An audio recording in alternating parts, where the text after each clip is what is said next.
दोस्तों, स्पोंडाइलोलिस्थेसिस यानी कि रीढ़ की हड्डी में जो हड्डियां एक दूसरे के ऊपर रखी होती हैं, जब वो एक दूसरे के ऊपर स्लिप कर जाती हैं तो उस कंडीशन को हम कहते हैं स्पोंडाइलोलिस्थेसिस।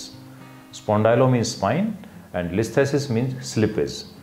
तो ये बोन आपस में खिसक जाती हैं, उससे क्या होता है, पेशेंट को कमर में दर्द होता है, धीरे धीरे हिप्स में पेन शुरू हो जाता है एंड ग्रेजुअली वो थाइज में और लेग्स में पेन आता है।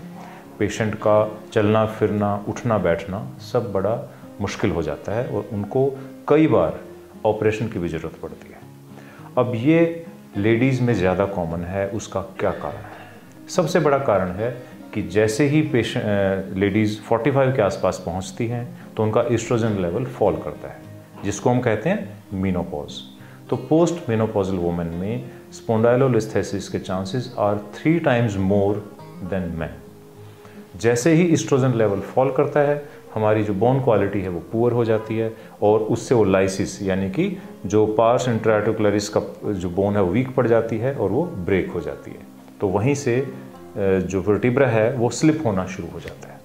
सेकंड, पोस्ट मेनोपॉजल वुमन में वेट गेन होता है। दैट इज़ अनदर फैक्टर, क्योंकि अगर हमारा ये पार्ट का वेट बढ़ेगा तो ये वर्टिब्रल कॉलम को आगे की तरफ खींचता है और उसमें स्लिपेज हो जाता है यानी कि लिस्थेसिस हो जाता है। नेक्स्ट, लेडीज़ में age compare to men outdoor activity कम है, सनलाइट एक्सपोजर कम है, तो इसलिए विटामिन डी नहीं होता है, लो लेवल्स होते हैं और बोन्स वीक होती है।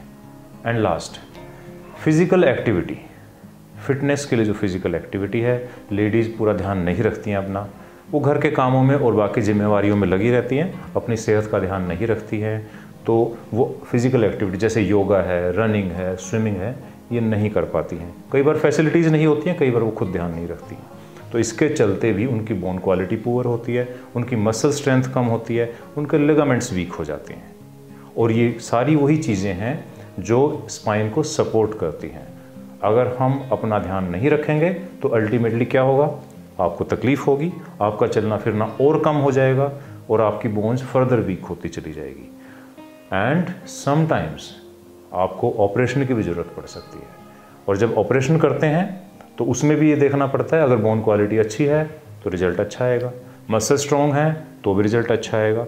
यानी कि सर्जरी की भी ज़रूरत आपको ज़्यादा है और आपका अच्छा रिजल्ट आने के चांसेस भी कम हैं।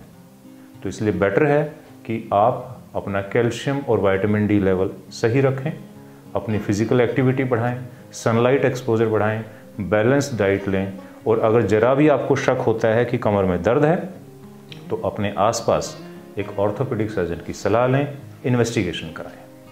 Thank you very much.